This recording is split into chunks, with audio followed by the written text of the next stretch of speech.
آمنوا قوا أنفسكم وأهليكم نارا صدق الله العظيم وصدق رسوله النبي الأمين الكريم ونحن على ذلك لمن الشاهدين والشاكرين والذاكرين والصابرين والحمد لله رب العالمين.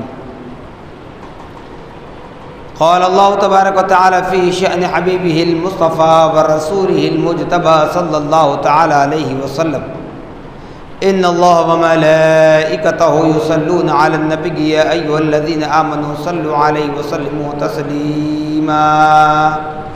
اللهم صل على سيدنا شفيعنا مولانا محمد كما تحب وترضى بأن تصلي عليه صلى الله تعالى عليه وسلم. نبی اور آل نبی پر پھر ایک مرتبہ آواز بلند درود پاک پڑھیں. اللہم صلی علی سیدنا شفیعنا مولانا محمد معدن الجود والکرم منبع العلم والحلم والحکم وآلہ واصحابہ وبارک وسلم صلاۃ و سلاما علیک یا رسول اللہ صلی اللہ تعالی علیک وعلی آلک واصحابک وازواجک وذریاتک واہل بیتک اجمعین. سبحان ربک رب العزة عما يصفون وسلام على المرسلين والحمد لله رب العالمين. الحمدللہ تمام تعریفیں اس ذات اقدس کے لیے ہیں جو سارے عالموں کا پروردگار ہے، جس نے ساری کائنات کو پیدا فرمایا، ساری کائنات کو روزی دے رہا ہے، میدان محشر کا مالک و مختار ہے. یقیناً اس خدا رب ذوالجلال کا بڑا ہی شکر احسان عظیم ہے کہ اللہ سبحانہ و تعالی نے ہم اور آپ کو اپنے نبی مکرم، رسول محتشم، صاحب لولاک، باعث تخلیق کائنات، فخر موجودات، تاجدار مدینہ حضرت محمد مصطفیٰ احمد مجتبیٰ صلی اللہ تعالی علیہ وسلم کی امت ببرکت میں پیدا ہونے کا اعزاز بخشا. الحمدللہ ثم الحمدللہ. اللہ رب العالمین کا بڑا ہی شکر احسان عظیم ہے کہ جہاں اس نے ہمیں اپنے نبی معظم، رسول مکرم، نور مجسم صلی اللہ تعالی علیہ وسلم کی ولادت بسعادت کی خوشیاں منانے کا موقع عنایت فرمایا، وہیں پر اس کے اور بھی انعام یافتگان بندوں کا ذکر خیر کرنے، ان کی یاد میں محافل سجانے کا موقع عنایت فرمایا. چاہے وہ انبیاء ہوں، صحابہ ہوں، شہداء ہوں، اولیاء اللہ ہوں، سب کی یاد منانے اور سب کے تذکرے سننے سنانے کا موقع عنایت فرمایا. یقیناً یہ اہل سنت والجماعت وہ جماعت ہے جو اللہ رب العالمین کے انعام یافتگان بندوں کی تعلیمات پر عمل کرنا یہ ہمارا مشعل راہ ہے، اور ہم یہی پیغام دیتے ہیں، یہی میسج دیتے ہیں کہ اللہ رب العالمین کے انعام یافتگان بندوں کے راستے پر چلو تو تم کامیاب ہو جاؤ گے.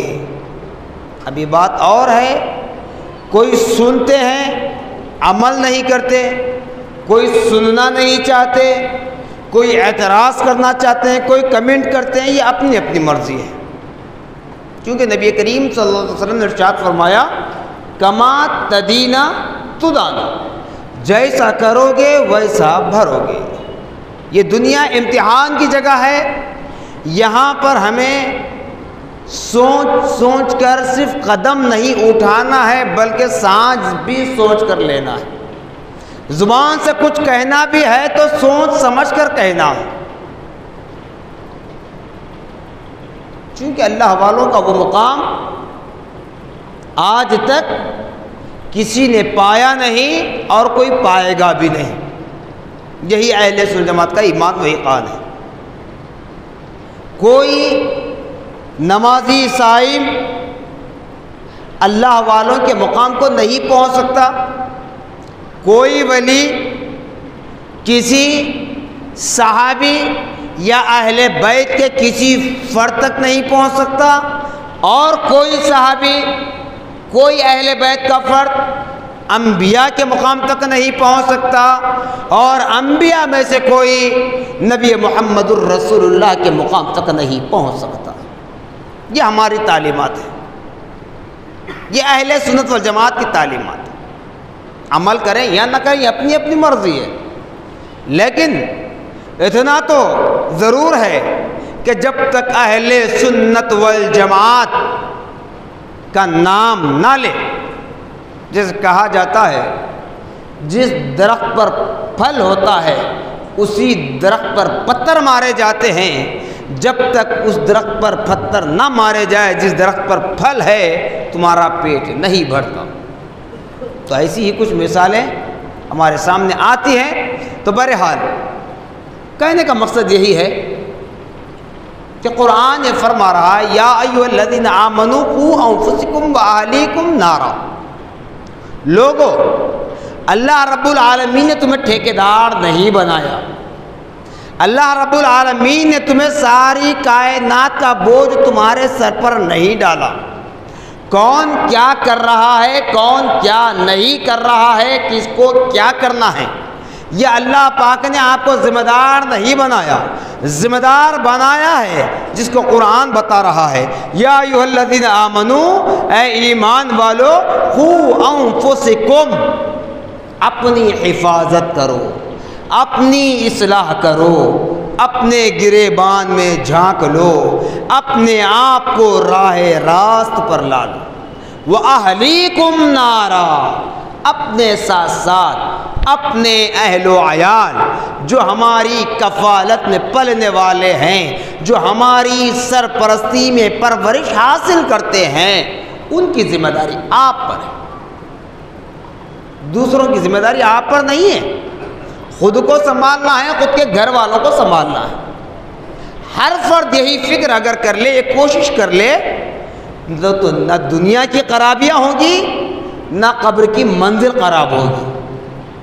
کسی پر کیچڑ اچھالنے سے اچھا ہے۔ تو اہل سنت والجماعت یہی درس دیتی ہے، اور ہمیشہ صرف ایک ہی بات پر، ایک ہی مدعے پر کسی کے خلاف کہتے رہنا یہ مقصد نہیں ہے، بلکہ اب بتا رہا ہوں جو آیت مبارکہ جس مقصد کے تحت میں نے پڑھی ہے، یا ایھا الذین آمنوا قوا انفسکم واہلیکم نارا، یہ آیت مبارکہ کب نازل ہوئی؟ جبکہ نبی مکرم صلی اللہ تعالی علیہ وسلم ظاہری اعتبار سے اس روئے زمین پر جلوہ گر تھے، باقاعدہ حیات تھے، نبی کے صحابہ تھے، صحابیات تھے، نبی کے اہل بیت تھے، ازواج مطہرات تھے، اولاد امجاد تھے، فلا فلا اس وقت۔ تو بتائیے کہ اس زمانے میں نبی کے، جسے قرون اولیٰ کہا جاتا ہے، اتنی برائیاں ہوتی تھی، اتنی برائیوں کے اسباب تھے؟ جی نہیں تھے۔ پھر اللہ نے کیوں نازل کیا؟ اب یہ کس کے لیے نازل کیا؟ تو قرآن صرف عربک ٹیکسٹ پڑھنے کا نام قرآن نہیں ہے، قرآن صرف لیکچر دینے کا نام نہیں ہے، قرآن صرف اپنے مفاد کے لیے یوز کرنے کا نام نہیں ہے۔ سوچئے، قرآن کہہ رہا ہے کہ لوگوں تم اپنے آپ کو اور اپنے اہل و عیال کو جہنم کی آگ سے بچاؤ۔ ان لوگوں پر قرآن نازل ہوا، یعنی اس زمانے میں قرآن نازل ہوا جس وقت صحابہ اکرام ہیں جن کے لیے اللہ رب العالمین فرما رہا ہے رضی اللہ عنہم ورضوا عنہ، اللہ ان سے راضی ہے اور انہوں نے اپنے اعمال کے ذریعے خدا کو راضی کیا ہے۔ اللہ راضی ہونے کا ثبوت دے رہا ہے۔ اور نبی مکرم صلی اللہ علیہ وسلم تو کیا، سارے انبیاء و رسول کے لیے اللہ رب العالمین نے ارشاد فرمایا میرے انبیاء معصوم ہیں، بے گناہ ہیں۔ ان سے کوئی گناہ سرزد نہیں ہوتا، وہ میرا پیغام پہنچانے میں نہ کمی کرتے ہیں نہ زیادتی کرتے ہیں۔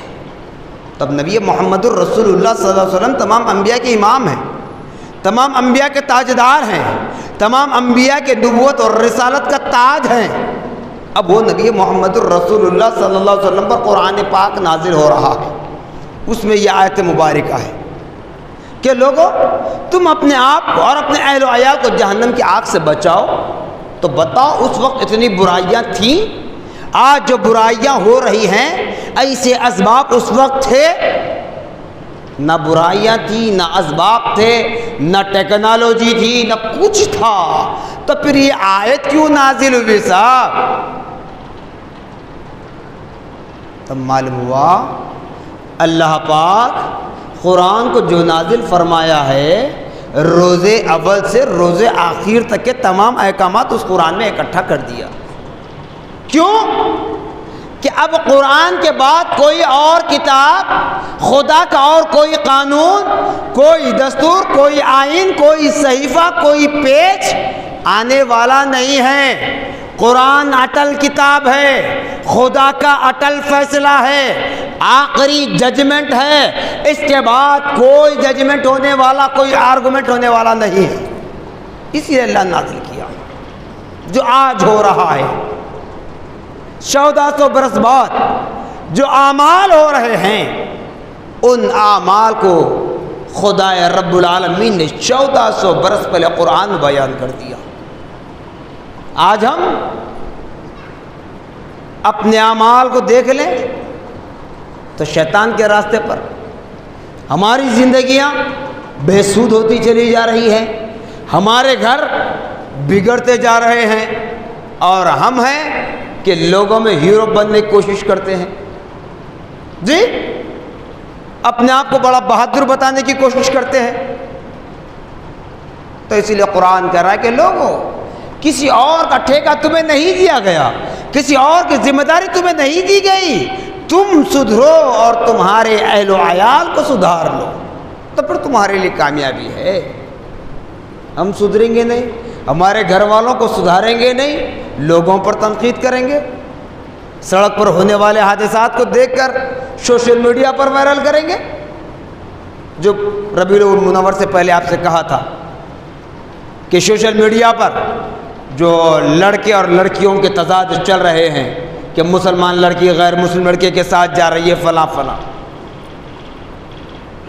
تو ٹھیک ہے یہ آپ کو دکھا، کیسے پہچانا آپ نے؟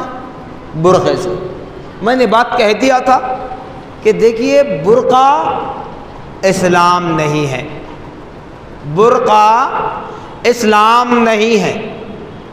اسلام میں داخل ہو تو پردے کی اجازت ہے، اب وہ برقع تم جس طریقے کا ہو استعمال کرے، لیکن اپنے جسم کی نمائش ہونے نہ دے۔ برقع کوئی بھی پہنتے ہیں، کوئی اور بھی پہن سکتی ہے، آپ کیوں اس فتنے فساد میں مبتلا ہو رہے ہو کہ مسلمان ہی ہے؟ ایک دوسری چیز، چاہے کوئی بھی ملک، کوئی بھی کنٹری، یاد رکھ لیجئے مسلمانوں کو برباد کرنے کے لیے، مسلمانوں کو تباہ و تاراج کرنے کے لیے، مسلمان کی لڑکیوں کو، ماں اور بہنوں کو بدنام کرنے کی سازش سے یہ بازار رچائے جا رہے ہیں، یہ بازار لگائے جا رہے ہیں، یہ شو بٹپ ہو رہا ہے۔ تو آپ اپنی ماں، بہنوں، بیٹیوں، بیویوں کو روکیے نا، ان بازاروں میں، ان شو میں کیوں جانے دیتے ہو؟ قرآن یہی کہہ رہا ہے، قُوا أَنفُسَكُمْ وَأَهْلِيكُمْ نَارًا، لوگوں تم بھی بچو اور اپنے اہل و عیال کو بچاؤ۔ کہاں بچا رہے ہیں؟ کہاں بچا رہے ہیں؟ آپ دیکھیے، میں ہمیشہ سے کہتا ہوں کہ کسی جگہ یا کسی مقام یا کسی چیز کا پارٹیکولر نام لے کر کہنا ضروری نہیں ہے، میں اشارہ دیتا ہوں اس پر آپ سمجھیں، اور بہت سارے لوگ سمجھ چکے ہیں۔ جو بازار، جو شو آج چل رہے ہیں، کیوں بھیج رہے ہیں صاحب؟ اور میں یہ بھی کہتا ہوں کہ آپ لوگ کیوں بھیج رہے ہیں، سے سوال کرنے سے مراد یہ آپ میں شامل نہیں، لیکن یہ بات تو ذہن میں بٹھا لیں، کہیں نہ کہیں ہمارے رشتہ دار، ہمارے دوست احباب میں سے کوئی جا رہے ہوں گے، انہیں روکے کیا ہو رہا ہے، کس طریقے کا ناچ گانا تماشا، چاہے وہ کوئی بھی ملک ہو، چاہے وہ کون سی بھی کنٹری ہو، چاہے وہ کون سا شہر ہو، پرانا ہو یا نیا، آپ کو مستی کرنا ہے اپنے گھر میں مستی کیجئے، اپنے ماں بہن بھائیوں کے ساتھ، بہنوں کے ساتھ بیٹھیے، کھیلیے، کیا وہ مستی نہیں ہوگی؟ کیا وہ ٹائم پاس نہیں ہوگا؟ کیا چھوٹے بھائی بہنوں کے ساتھ بیٹھ کر کھیلنے میں مزہ نہیں آئے گا؟ بازاروں میں شو ہو رہا ہے، جا رہے ہیں، کس طرح؟ ارے جہاں اسلام تمہیں خدا کے گھر خانہ کعبہ بلاتا ہے حج کے لیے، مرد آدمی کو احرام ہے، عورت کو بھی احرام ہے، لیکن مرد آدمی کا احرام اس کے جسم پر حالت احرام میں سلا ہوا کوئی کپڑا نہیں ہوتا سوائے چادر اور تہبند کے، جس میں طواف کے وقت ایک بغل کھلا ہوا ہوتا ہے، اور عورت کا احرام اللہ اس کے رسول نے حیا کی چادر پہنائی، عورت کا احرام صرف اپنے سارے جسم کو ڈھانک لے سوائے اپنے چہرے کے، سلا ہوا کپڑا، جو کپڑا پہننا ہے پہن لے، عورت کو اجازت ہے۔ اللہ رب العالمین اپنے گھر بلا کر خواتین اسلام کو اتنی عزت دے رہا ہے، تو اور آج ہماری خواتین اسلام بازاروں میں، شو میں، جی نہ جانے اور کہاں کہاں جاتے ہیں، اللہ نے توفیق دے سب کو، راہ راست عطا فرمائے، وہاں جا کر اپنی عزت برباد کر رہی ہے،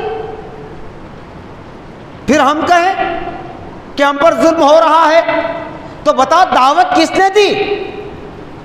اگر ہم جاتے نہ ہوتے تو ہمارے ساتھ کچھ ہوتا نہیں، تو فساد کیوں ہوتا؟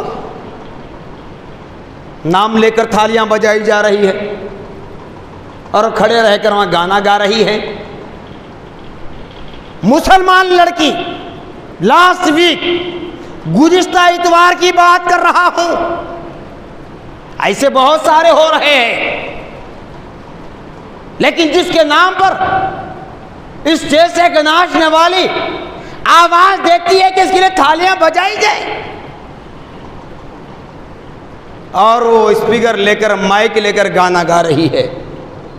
حق دیکھیے،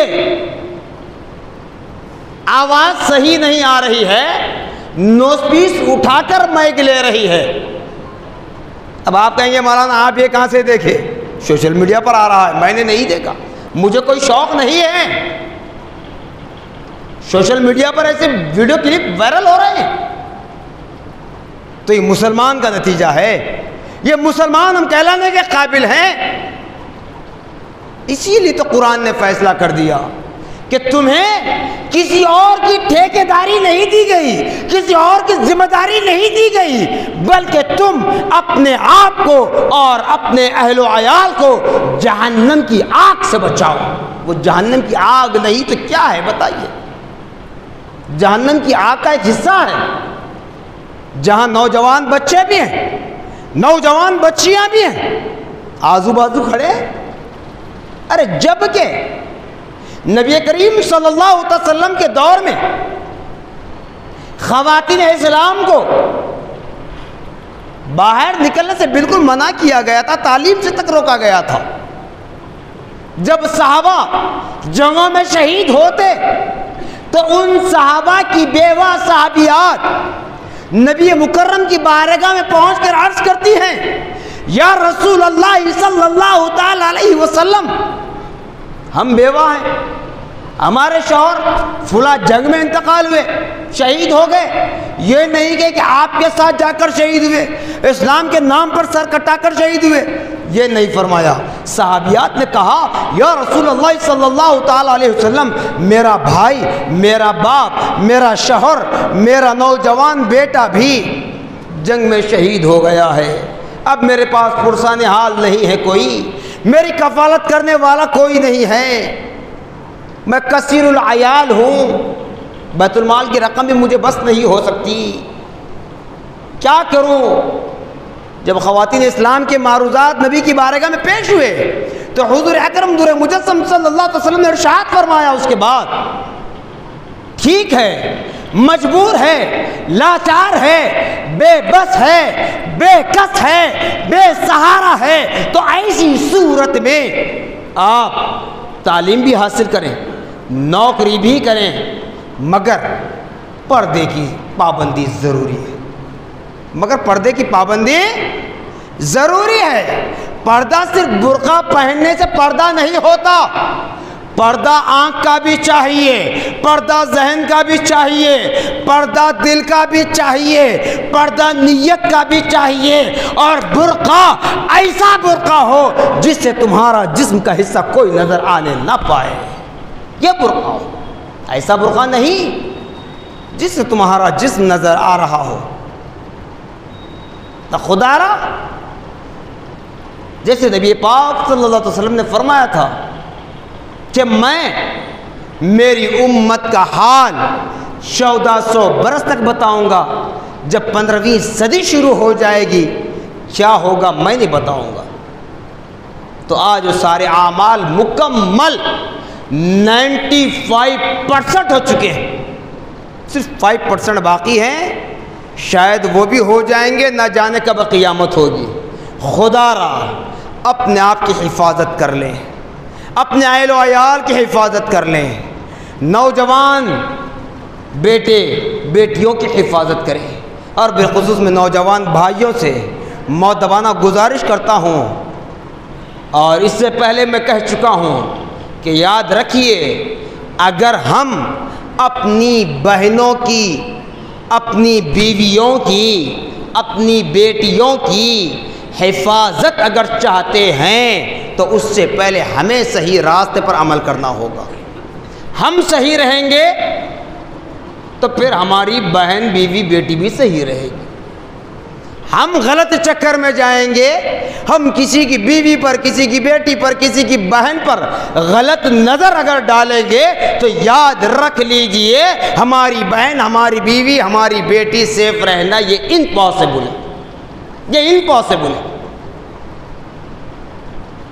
صرف اتنا ہی نہیں بلکہ خواتین اسلام کو اللہ رب العالمین نے جو حیا کی چادر پہنائی، جو مقام و مرتبہ عطا فرمایا ہے، اس کا پاس و لحاظ رکھنا ہمارے لیے بے حد ضروری ہے۔ اب بتائیے، آخری بات بتاتا ہوں، بالکل آپ اور ہم اللہ کے گھر میں جمع ہیں، الحمدللہ ثم الحمدللہ، نماز پڑھیں گے، خطبہ ہوگا، پھر نماز پڑھیں گے۔ اس کے بعد حالت نماز میں یا خطبہ ہو رہا ہو یا ابھی کسی کا انتقال ہو جائے تو بتاؤ اس جنازے پر رونا کم ہوگا، خوشی کا اظہار زیادہ ہوتا ہے نا؟ کیوں؟ خدا کے گھر میں موت آئی، جنازہ اٹھانے والا بھی کہے گا کون ہے مرا، بعد میں کہے گا ارے وہ تو کہے گا ارے اللہ کا محبوب تھا، نہیں معلوم خدا کو اس کی کیا ادا پسند آئی کہ اس نے اپنے گھر میں موت عطا فرمائی، حالت نماز میں اس کی ملک الموت نے روح قبض کر لی۔ اس شان سے تمہارا جنازہ اٹھے گا، کیونکہ اتنی باتیں ساری میں تلخ اور سخت نظر آتی ہے نا، اب یہاں فیصلہ لے لے۔ اس لیے آخری میں بات بتا رہا ہوں، اللہ کے گھر میں کسی نیک کام کے ساتھ ہماری روح قبض ہو تو ہمارا جنازہ اٹھے تو بڑی شان کے ساتھ اٹھے گا، کون مرا، کیا مرا، وہ بعد میں کہا جائے گا۔ اب مثال بتا دوں، اگر میں آپ کے درمیان کہتے کہتے یہی دم توڑ دوں، یا خطبہ دیتے دیتے ممبر رسول پہ دم توڑ دوں، یا نماز پڑھتے پڑھتے مصلی پہ دم توڑ دوں، تو آپ عابد حسین کا انتقال ہوا، بعد میں کہیں گے، آپ تو کہیں گے ہماری مسجد کے خطیب کا انتقال ہوا، ہماری مسجد کے خطیب کا انتقال ہوا، یہی کہیں گے۔ خدا کے گھر میں موت آئی تو یہی کہیں گے کہ ہم نے اتنے عرصے سے ان کو سنتے آ رہے تھے، لیکن کبھی طنز بھی کرتے تھے، کبھی برا بھلا کہتے تھے، نہیں معلوم اللہ نے ان کے کون سے عمل سے راضی ہوا جو اپنے گھر میں موت عطا کی ہے۔ بجائے اس کے اگر ہم کسی ناچ گانے کے شو میں ہو، کسی تھیٹر میں ہو، کسی فحاشی اڈے پر ہو، کسی اور گناہ کبیرہ کے کام میں مرتکب ہو، گناہ کبیرہ کے کام کرتے رہیں، اس وقت موت آئے، ملک الموت اس وقت روح قبض کر لے، تو بتاؤ جنازہ اٹھانے والے تمہاری شان بیان کریں گے یا تمہاری بے عزتی کریں گے؟ کہیں گے کتنا نادان تھا، اعمال اپنی زندگی تو برباد کر ہی لیا، لیکن آخری وقت خاتمہ بھی اس کا اسی حالت میں ہوا ہے۔ کیونکہ موت کب آنی ہے یہ کسی کو پتہ نہیں، لیکن موت آنی ہے۔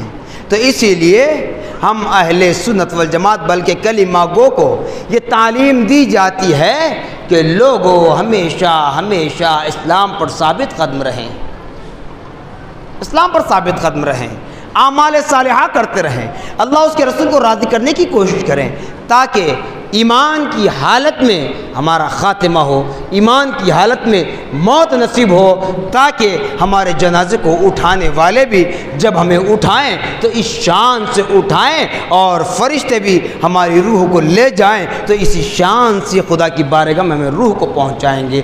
خدا را اللہ اس کے رسول کا واسطہ یہ شو، یہ بازار کون کر رہے ہیں، کیا کر رہے ہیں، اسے کوئی ہمیں سروکا نہیں ہے، کنسرٹ نہیں ہے، وہ اپنا بازار گرم کرنا چاہتے ہیں، لیکن ہمیں ہماری عزت کی، ہماری عصمت کی، ہماری آبرو کی ہمیں حفاظت کرنی ہے، ہمیں اپنے آپ کو جہنم کے راستے سے بچانا مقصد ہے۔ اور یہ بات بھی یاد رکھ لیں، نبی مکرم صلی اللہ علیہ وسلم کے دور میں جو غزوات ہوئے، جو جنگیں ہوئی، اس وقت کا بھی یہی حال تھا کہ صحابہ کے سامنے مقابل دشمن کی فوج خود پہلے حملے کے لیے نہیں آتی تھی، بلکہ عورتوں کو سامنے بھیجا کرتی تھی، تاکہ ان عورتوں کو دیکھ کر صحابہ کے دل عورتوں کی طرف مائل ہوں اور صحابہ اس میں مصروف ہو جائیں، مشغول ہو جائیں، اور جنگ ہم جیت لیں گے۔ لیکن وہ صحابہ ہماری طرح نفس کے مرید نہیں تھے، وہ نبی مکرم صلی اللہ علیہ وسلم کے قدموں پر اپنی جان نچھاور کرنے والے تھے، خدا کو پیش نظر رکھتے تھے، نبی کو اپنے دل میں بسائے رکھتے تھے، اور سارے حسن و جمال کو، ساری عورتوں کو، ساری خواہشات کو اپنے پیروں تلے کچل کر وہ اس راستے سے ہٹتے اور جنگ لڑتے، جنگ میں فتح یاب بھی ہو جاتے۔ تو اسی لیے ہمیں چاہیے کہ ایسی نفسانی خواہشات سے، ایسی دولت، ایسی شہرت، ایسی عورتیں جو فتنہ برپا کرنے والی ہیں، ان سے باز رہنا بھی ہمارے لیے بے حد ضروری ہے، اور خصوصاً اہل ایمان کلمہ گو مسلم خواتین کو چاہیے، چاہے وہ کسی مکتب فکر سے تعلق رکھتے ہوں، ان تمام خواتین اسلام کو چاہیے کہ ایسے شو، ایسے بازار سے اپنے آپ کو باز رکھیں، اور باعتبار انسانیت یہ بھی کہوں گا دیگر کلچر کے، کسی بھی مذہب کے، کسی بھی ذات کے ہو، عورت عورت ہی ہے، اس کی عزت کرنا یہ ہر ایک پر ضروری ہے۔ تو ہر عورت کو، ہر کلچر کی، ہر انسانی عورت کو یہ ضروری ہے کہ ایسے بازار، ایسے شو میں شرکت نہ کرے، اپنی عزت کی، اپنی عصمت کی، اپنے آبرو کی حفاظت کریں۔ جزاکم اللہ خیرا جزا، وآخر دعوانا الحمدللہ رب العالمین۔ سنت ادا